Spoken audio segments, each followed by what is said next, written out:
하나님께 영광을 돌린다는 것은 한국의 부모님들이 모이시면 대화의 주제는 주로 두 개로 압축됩니다. 첫 번째는 건강입니다. 건강이 화두입니다. 뭐가 몸에 좋다고 하더라. 뭐 어떻게 하면 몸에 좋다고 하더라. 그렇습니다. 두 번째 주제는 주로 자식 자랑입니다.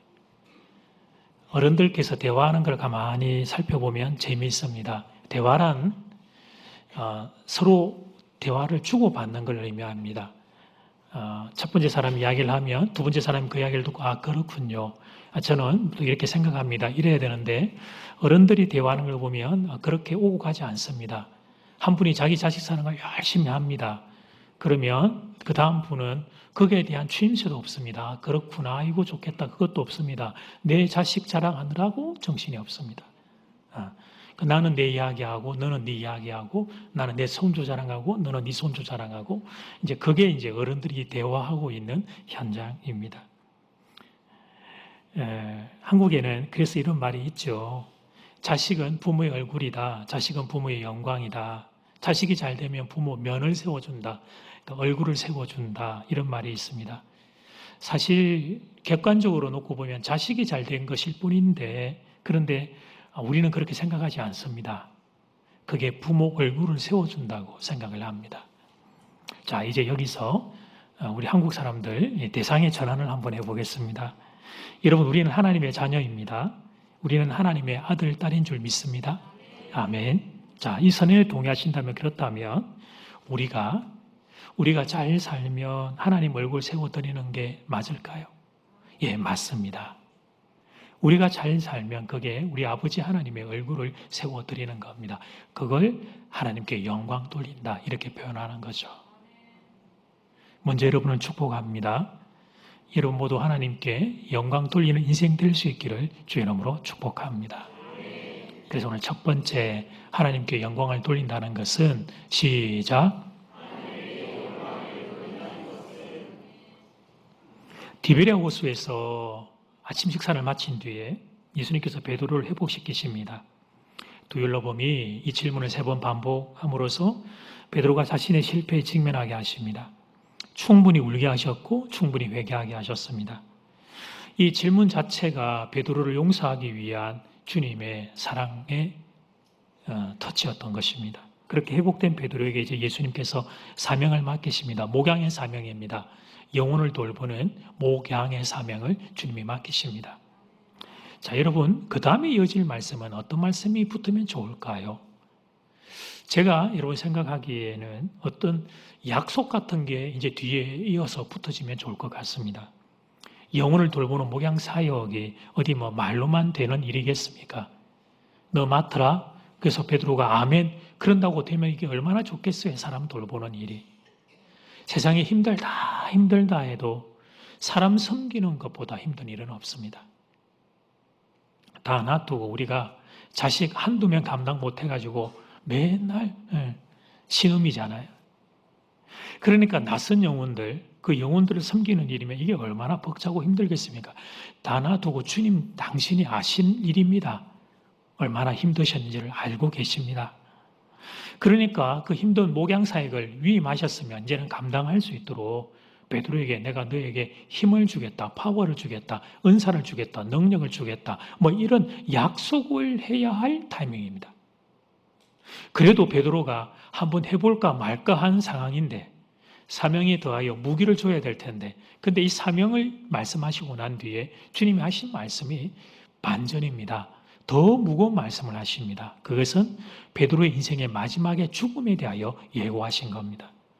18절 말씀, 내가 진실로 베드로 너에게 이르노니 네가 젊어서는 스스로 띠띠고 원하는 곳으로 다녔거니와 늙어서는 너의 팔을 벌리리니 너에게 띠띠우고 원하지 아니하는 곳으로 데려가리라. 이 말씀은 베드로가 두 팔을 벌려서 베드로가 십자가 지게 될 것을 암시한 말씀입니다. 저의 이 해석을 지지하는 말씀이 이어지는 19절 상반절에 등장합니다. 이 말씀을 하시면 베드로가 어떠한 죽음으로 하나님께 영광을 돌릴 것을 가리키심이라. 여기서 어떠한 죽음은 십자가입니다. 요한복음에 어떠한 죽음이라는 표현이 3번 반복되는데 다 십자가, 물론 나머지 2분은 예수님의 십자가지만 십자가와 관련되어서 이 단어가 사용됩니다. 그러므로 지금 베드로가 십자가로 그가 인생의 마지막에 죽음을 맞이하게 될 것을 주님이 예언하신 겁니다. 결국 예수님의 의도는 명확합니다. 각오하라는 것입니다. 각오하고 따라오라는 것입니다. 예수님 따르는 길은 만만치 않을 터이니 각오하고 따라오라는 것입니다. 물론 예수 따르는 길에는 은혜와 축복이 우리에게 있습니다. 그러나 동시에 고난도 각오해야 한다는 것입니다. 세상은 악하기 때문에 그렇습니다. 이 세상은 예수님을 부인하는 세상이기 때문에 그렇습니다. 그러면서 예수님은 우리에게 해석을 요구하는 또 한 가지 단어를 더하여 쓰시는데, 19절 상반절을 제가 다시 한번 봅니다. 이 말씀을 하시면 베드로가 어떠한 죽음은 우리가 풀었죠. 십자가라고. 그 다음에 하시는 게 뭐냐면 십자가의 죽음으로 하나님께 영광을 돌릴 것을 가리키심으라 이렇게 말씀하십니다. 훗날 베드로가 십자가에서 죽게 될 텐데 그것이 하나님께 영광 돌리는 것이라고 말씀하신 거예요. 아니 십자가가 도대체 뭔데? 베드로가 십자가에서 죽는 게 하나님께 영광을 돌리는 게 되는 것일까? 사실 오늘 이 본문의 시점에서 주님의 말씀은 논리모순입니다. 왜냐하면 십자가의 죽음은 당시에 영광이 아니라 수치와 모욕이었기 때문입니다. 여러분 보시는 그림은 베드로의 순교, 십자가의 순교로 알려진 그림인데 예수님 바로 지신 십자가 나는 바로 질 수 없다. 베드로가 거꾸로 매달려서 십자가를 지는 순간입니다. 그러니까 베드로는 십자가가 이게 얼마나 귀한 영광인 줄 알았지만 당시의 사람들은 그렇지 않았단 말이에요. 유대인들에게 있어서 나무에 매달린 자들은 율법에 의하면 하나님의 저주를 받은 자입니다. 로마인들에게 있어서 십자가는 이 피지배 민족을 공포정치로 탄압하기 위하여 아주 가장 강하게 겁을 주는 위협이 이 십자가의 잔인한 처형 방식이었습니다. 그래서 십자가는 당시에 유대인이나 헬란이나 로마인이나 저주요, 수치요, 모욕의 상징입니다. 우리는 십자가를 목걸이를 걸고 다닙니다. 예수님 이후로 그렇게 되었죠. 아마 지금 여기 제가 눈이 나빠서 안 보이지만 십자가 액세서리를 하신 분도 있으리라 생각을 해요. 그런데 당시의 십자가는 지금 우리로 치면 이런 느낌인 거야. 단두대.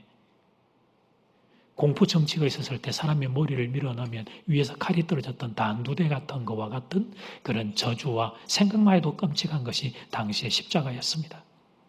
그런데 왜 예수님은 베드로의 십자가의 영을 하나님께 영광이라고 표현을 하셨을까? 자, 크게 2가지로 나눠 봅시다. 2가지 경우입니다. 첫 번째, 성도가 잘 될 때입니다. 예를 들면 자녀들이 수능에서 만점을 받고 텔레비전 뉴스에 나와서 모든 것이 다 하나님의 영광입니다라고 말하는 순간입니다. 여러분 그때 먼저 여기서 잠깐 여러분의 자녀들 중에 이런 이들이 나오기를 주의 이름으로 축복합니다.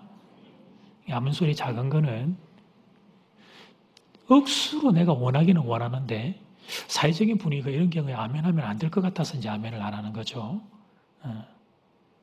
참 그러고 보면 우리는 참 이중적인 게 많이 가지고 있어요.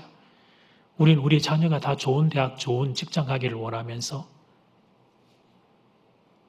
남들이 그러면 그게 하나님의 영광이 아니라고 자꾸 이렇게 비뚤어 보려고 하는 왜곡된 것들이 우리에게 있습니다. 여러분 이 순간도 하나님께 영광 돌리는 게 맞습니다. 세상에서 일정 이상의 성취를 이루었을 때 그래서 그 순간에 그 사람이 저의 공로가 아니고 하나님이 하신 일입니다. 하나님께 영광을 돌리면 그때 하나님 영광 받으십니다. 이 세상에서 잘 되는 것으로도 하나님께 영광을 돌릴 수 있습니다. 믿으시면 아멘. 아멘이에요, 아멘. 먼저 좀 건강하게 딱 자리를 잡아요. 자, 2번째 경우예요. 우리가 첫 번째 왜 아멘을 못했냐면 2번째 경우가 해석이 안 되니까 만약에 그러면 반대로 성도가 잘 안 되면 그러면 하나님의 영광을 가리는 겁니까? 자, 예를 들어 질병에 걸리면 시험에서 떨어지면 사회 어려움을 겪으면 그러면 하나님의 영광을 가리는 겁니까? 물론 자신의 잘못으로 초래한 어려움이라면 그것은 하나님의 영광을 가리는 게 될 수 있습니다. 그러나 그 사람의 잘못이 아니고 최선을 다했는데 그 사람이 정직한 방법으로 성실하게 최선을 다했고 그 사람 본인의 잘못이 없는데 어려움을 겪는다면 하나님의 영광을 가리는 것이 될까요? 아닙니다.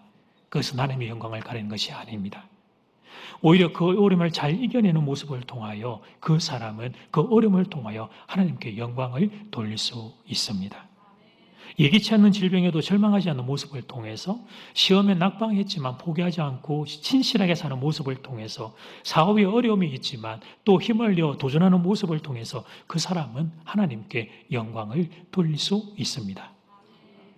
그런데 이런 신앙의 지평이 건강하게 우리가 잘 열리지를 않으니까 그동안 하나님의 영광이라는 단어 자체 앞에서 자유롭지를 못했습니다. 좋을 때도 안 좋을 때도 이걸 뭘 어떻게 해야 될지를 몰라요. 내가 잘 되었을 때도 하나님께 영광입니다, 이렇게 용기 있게 말해야 되는데 말을 못했고, 어려운 일이 있을 때는 이건 또 감당이 되지를 않았던 거예요. 괜히 어려움이 있으면 부끄러워서 숨고 피하고 우리가 그랬던 거예요. 여러분, 하나님의 영광은 우리의 형편에 따라서 왔다 갔다 하는 게 아닙니다. 우리의 형편이 어떠하든지 그 순간에 우리가 어떻게 살아내는가, 우리의 삶의 태도와 자세에 달려있는 것입니다. 어떤 순간이 있든지 하나님을 생각하고 예수님을 생각하고 그 뜻이 내 삶 가운데 이루어지기를 위하여 우리가 애쓰고 힘쓴다면 하나님께 영광이 되는 줄 믿습니다. 사랑하는 교회 여러분, 다시 정리. 잘 되어도 하나님께 영광을 돌릴 수 있습니다. 그러나 잘 안 되어도 하나님께 영광을 돌릴 수 있습니다.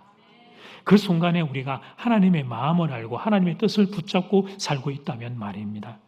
내 삶에서 예수님의 뜻이 이루어지기를 그렇게 기도하고 소원하고 살고 있다면 말입니다. 이것이 바로 하나님께 영광을 돌리는 길입니다. 사랑하는 여러분, 본문을 보십시오. 베드로가 하나님께 영광을 돌립니다. 그런데 무엇을 통해서 하나님께 영광을 돌리냐면 십자가를 통하여 하나님께 영광을 돌리고 있는 것입니다. 오늘 이 시간 신앙의 지평이 열리기를 바랍니다. 하나님께 영광을 올리는 삶에 대한 깨달음들이 열리기를 바랍니다. 그래서 언제 어디서나 하나님께 영광을 돌리는 복된 인생 되기를 주의 이름으로 축복합니다. 자, 이제 두 번째, 예수님의 뜻을 따라 사는 것입니다. 같이 시작.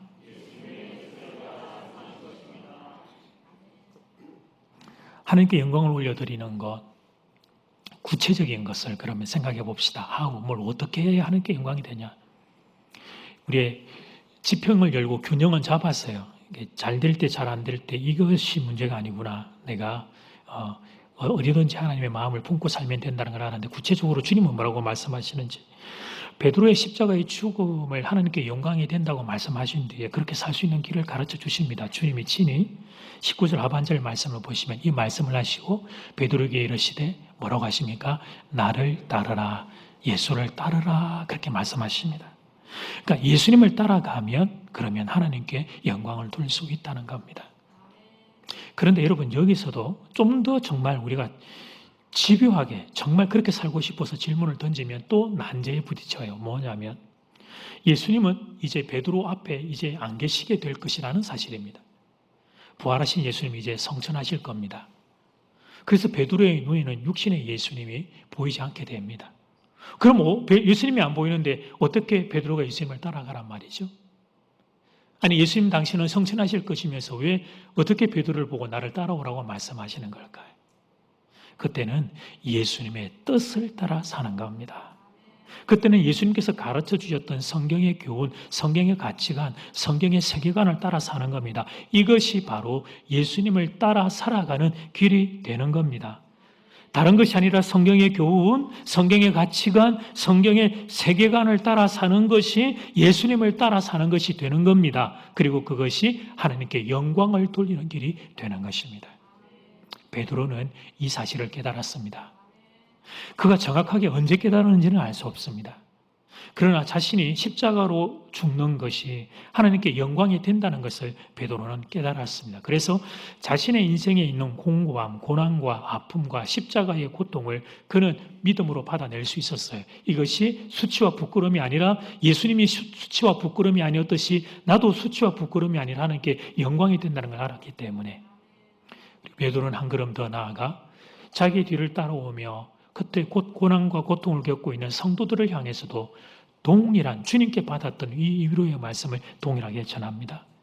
베드로의 사역 기간에 사랑하는 교우들, 기독교인들 중에 많은 수가 핍박과 박해를 받았습니다.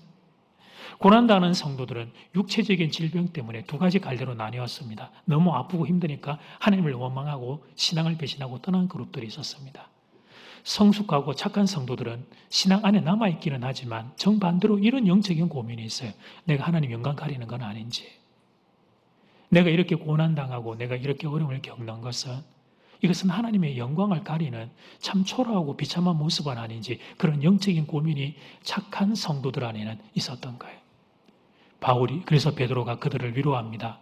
베드로가 기록한 베드로전서를 가서 보면 베드로전서 4장 14절 말씀 먼저 보면 너희가 그리스도 이름으로 치욕을 당하면 복 있는 자로다.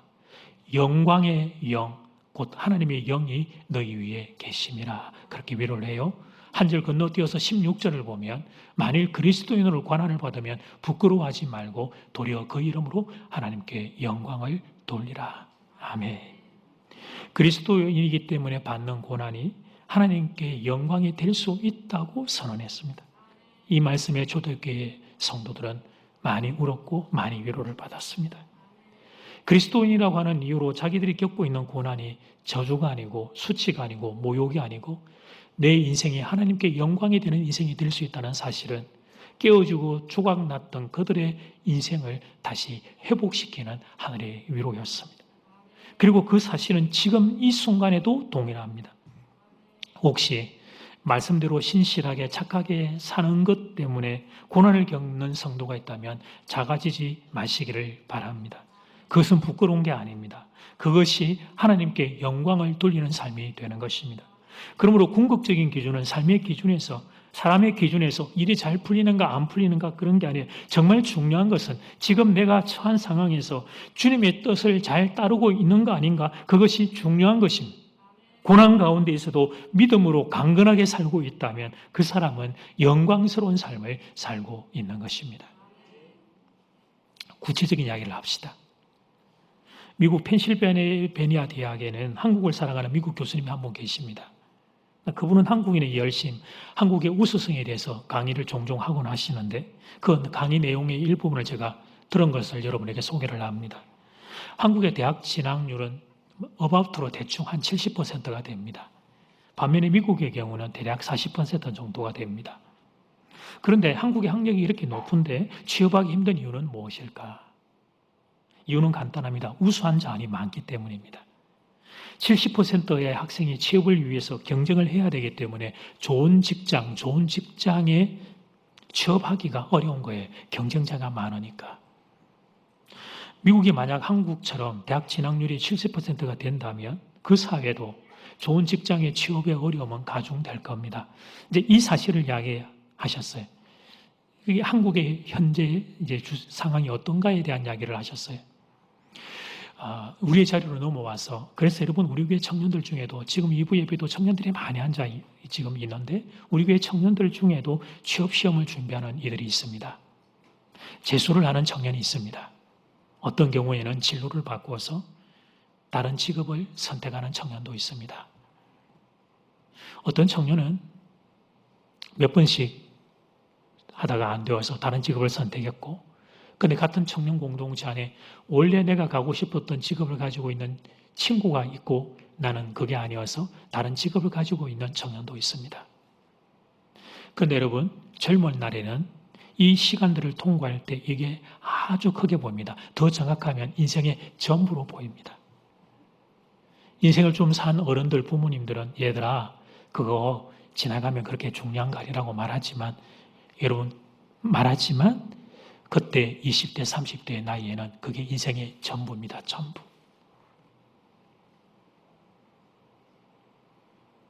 그래서 내 뜻대로 안 되는 경우에 신앙이 좀 약하거나 마음이 여린 아이들은 원망을 합니다. 가장 먼저는 자기에 대해서 좌절을 합니다. 자기에 대해서 좌절하고 작아지고 부모님 원망하고 사회를 원망하고 하나님을 원망하다가 교회를 등지는 안타까운 일들이 일어나는 거예요. 왜냐하면 내 인생의 전부가 내 뜻대로 안 되기 때문에. 그런데 우리 교회 청년들은 이 시간들을, 오늘 1부에도 청년들이 많이 다녀가고 2부도 많이 앉아있지만 이 참 마음 아픈 시간, 마음 시린 시간들을 믿음 안에서 돌파하고 있습니다. 예쁘게 신앙생활을 하면서 꿋꿋하게 이 시간들을 버텨냅니다. 재수하고 삼수하고 공부하는 시간들, 다른 직장과 직업을 알아보는 시간들, 이 시간들을 세상에 말하는 일반적인 부끄러움에 치지 않고 믿음으로 살아내는 거예요.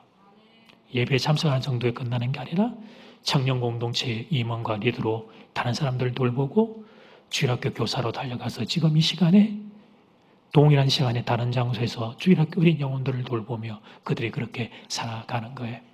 한켠에서는 공격해요. 세상의 시선과 기준이 나는 자꾸 초라한 인생인 것처럼, 그러나 예수를 가슴에 안고 그들이 그들의 자리를 지켜내고 있는 거죠. 사랑하는 교우여, 이것이 바로 하나님께 영광을 돌리는 것입니다. 이게 하나님께 영광을 돌린단 말이에요. 이렇게 살아가는 것이 하나님께 영광을 올려드리는 너무나 귀한 삶이 된다 하는 것입니다. 물론 원하는 시간에 원하는 곳에 체육이 되면 그 또한 하나님께 영광이 되는 거 맞습니다.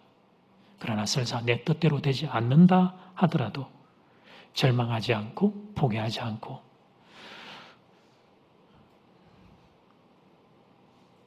지금은 내 뜻대로 안 되지만 나를 사랑하시는 주님이 내 인생을 붙잡고 계시지, 그 믿음으로 그 인생을 걸어가는 것, 그것이 하나님께 영광을 올려드리는 게 되는 것입니다. 이것이 예수님을 따라가는다는 것의 실천적인 적용인 거예요. 예수님을 따라 산다는 것의 실천적인 적용이란 말이죠. 자, 이제 여기서 우리가 좀 더 공부할 것은 정반대의 경우도 좀 공부를 해야 하나님의 뜻을, 하나님의 영광을 위한 것에 대한 균형이 갖춰질 것 같아요. 여러분, 반대의 경우는 하나님께 은사와 복을 많이 받았어요. 그래서 평균 이상의 성취를 이룬 경우입니다. 그 자체적으로는 하나님께 영광입니다. 그런데 그 은사를 잘못 사용하면 오히려 그 자리가 하나님의 영광을 가릴 수 있습니다. 복을 받았는데 하나님께 그게 저주가 될 수 있단 말이에요. 잘 관리하고 잘 사용하지 못하면 건강이든 물질이든 권력이든 지혜이든 명예이든. 먼저 저를 한번 예로 들겠습니다. 장전제일교회 담임 목사로 여러분을 섬길 수 있다는 것은 제가 엄청난 축복을 받았다고 생각합니다. 저는 정말 큰 복을 받은 사람입니다. 그래서 이 귀한 자리를 감당할 수 있는 종이 되기 위하여 절치부심을 합니다. 정말 밤에 잠을 못 자는 날들도 적지 않습니다. 혹시 여러분에게 시험이 되거나 하나님의 영광 가리지 않기를 위하여 날마다 기도합니다. 혹시 제가 실수하면 담임 목사라고 하는 자리에 영향력 때문에 부정적인 파급 효과가 크기 때문에 그렇습니다. 그러므로 여러분, 저를 위해서 기도를 많이 하셔야 합니다. 제가 부족하고 연약한 종이기 때문에 저를 위해 기도 많이 하셔야 합니다. 기도 많이 하고 계시지요? 그 아멘 소리 들으니까 힘이 막 빠진다. 대답도 5명이 했는데 그 소리도 작다. 안 하는 거지. 이게 안 하니까 정직하게 도대체 이게 아멘이라고 대답을 할 수가 없어. 목사님을 왜 기도를 했나 내가. 아이고야. 그런데 여러분, 여러분의 기도와 사랑이 있어서 부족한 제가 이 사명을 감당하고 있습니다. 예. 여러분이 있어서 이 자리를 지키고 있다는 걸 제가 잘 압니다. 첫 번째는 하나님의 은혜요. 두 번째는 여러분의 사랑과 기도 덕분이라는 걸 제가 잘 알아요. 근데 이 말씀을 들려드린 것은 이런 마음은 하나님께 은사와 복을 많이 받은 분들은 다들 가져야 되는 마음인 것을 같이 공유하고자 함입니다. 여러분, 우리가 눈살을 이렇게 찌푸리게 되는 순간들이 있어요. 유명인사라고 하는 사람이 잘못을 했어요. 알고 보니까 기독교인이래. 어느 교회의 직분자래. 그럴 때 우리가 눈살을 찌푸리게 돼요. 세상 사람 다 놔두고 기독교인 우리가 먼저 확 부끄러워져요. 높은 위치에 있을수록 책임감도 커지는 겁니다. 일반인들이 실수하면 그냥 넘어갈 일인데도 유명인의 실수를 하면 문제가 되는 겁니다. 하나님께 받은 만큼 책임도 커진다는 사실을 알아야 합니다. 그래서 청년들은 많이 받고 높아지고 싶어 할 텐데 너무 알려지는 것도 안 좋은 것 같아요. 감당할 수 있어야지 그 자리를. 이 일에 실패했던 대표 인물이 이스라엘의 초대왕 사울이었습니다. 그는 영광스럽게 왕이 되었습니다. 그것도 이스라엘 역사의 첫 번째 왕입니다. 그런데 그의 인생의 후반부는 치욕스러웠습니다. 그 자신은 비극으로, 집안도 비극으로, 그리고 하나님의 영광을 가리는 인생이 되고 말았습니다. 하나님이 선택한 사람이었는데 그가 그렇게 삶으로 하나님께 영광을 가려버리고 말았던 거죠. 하나님이 자기를 세웠다는 그 하나님이 하셨다는 그 뜻을 잃어버리고 놓쳐버리게 일어났던 비극입니다. 하나님께 은사와 복을 많이 받은 분들은 그래서 받은 그것을 주신 이의 뜻을 따라 우리 주님의 뜻을 따라 잘 관리하고 사용할 줄 알아야 합니다. 두렵고 떨리는 마음으로 주신 것을 사용할 줄 알아야 합니다. 나의 이익과 인기와 더 움켜쥐기 위하기 위해서 그걸 나쁜 도구로 쓰면 안 됩니다. 예를 들어 봅시다. 이 땅의 정치 지도자가 되는 것은 하나님의 복을 받은 것입니다. 권력 또한 하나님이 주시는 특별한 선물이기 때문에 그렇습니다. 모든 권위는 하나님으로부터 나온다. 저는 그렇게 생각합니다. 그런데 만약에 그 하나님께 받은 권력과 힘을 성경의 가치관과 성경의 세계관과 반대되는 쪽으로 사용을 한다면 그는 하나님의 영광을 가리는 것입니다. 예를 들어서 간통죄를 폐지하는데 그걸 관철시키겠다.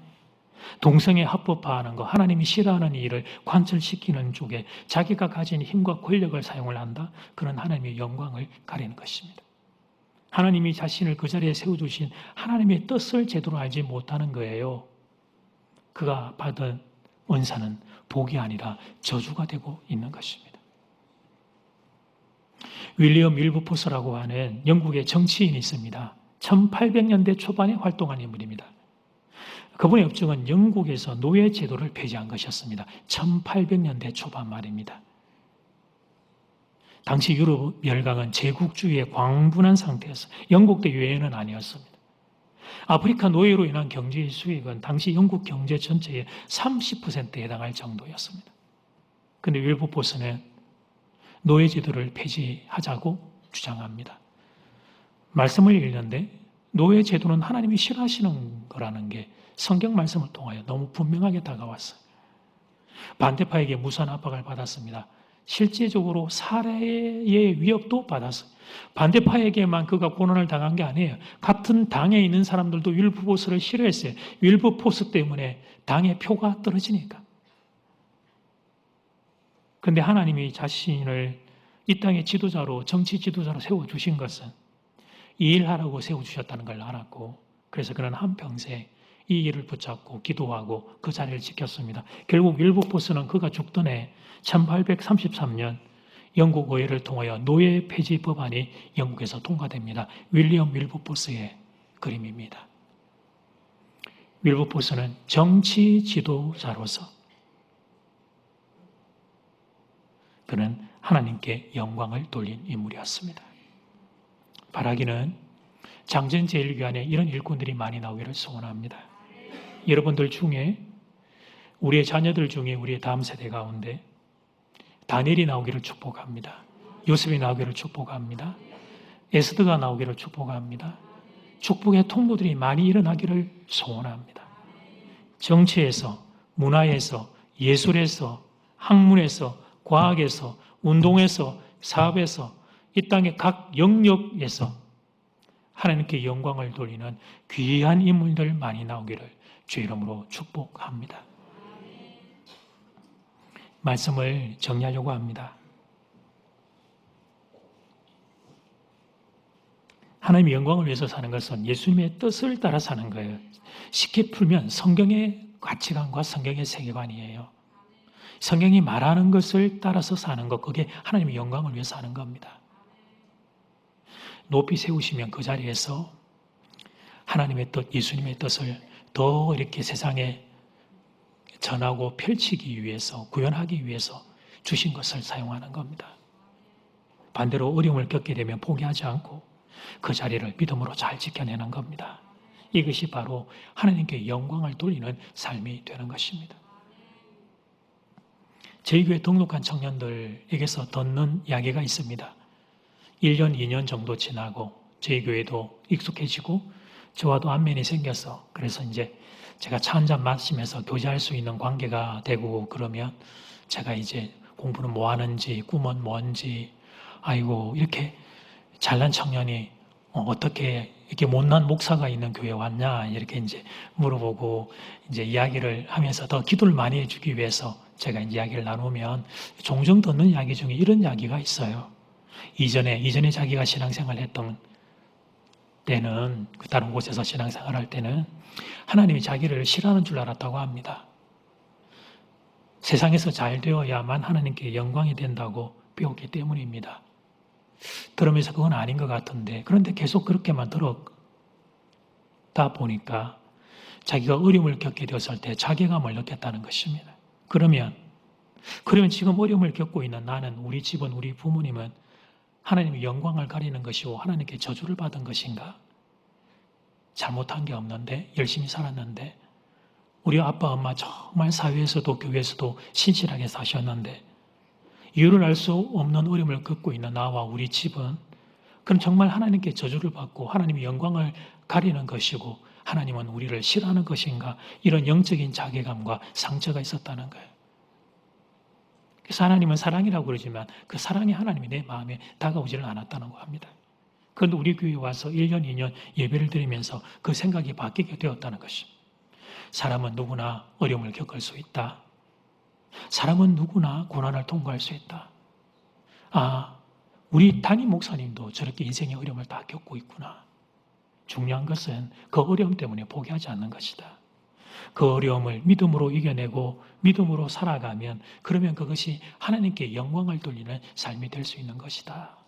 이 사실을 배웠다는 겁니다. 그러면서 하나님이 자신을 미워하는 게 아닌 것을 알게 되었다고 해요. 오히려 하나님이 나를 사랑하고 있다는 사실을 알게 되었다는 것입니다. 하나님은 나를 사랑하신다. 하나님은 나를 사랑하신다. 하나님은 나를 사랑하신다. 그게 정말 믿어지더라는 거예요. 사랑하는 여러분, 저는 여러분이 하나님께 영광 돌리는 인생 되기를 소원합니다. 그 길은 예수님의 뜻을 따라 사는 겁니다. 반복 성경의 가치관과 세계관을 따라 사는 겁니다. 혹시 내 뜻대로 일들이 잘 풀리는 분들이 계십니까? 그분들은 받은 복을 따라서 예수님의 뜻을 여러분의 지경 옆으로 더 많이 흘려보내는 통로가 되시기를 축복합니다. 그러나 반대로 내 뜻대로 뭐가 잘 안 되는 분들 계십니까? 포기하지 마시고 절망하지 마시고 그분들은 그 자리를 믿음으로 지켜주시기를 바랍니다. 예수의 사람은 뭐가 다른가를 성공을 통해서도 보여주며 고난을 통해서도 보여주는 것입니다.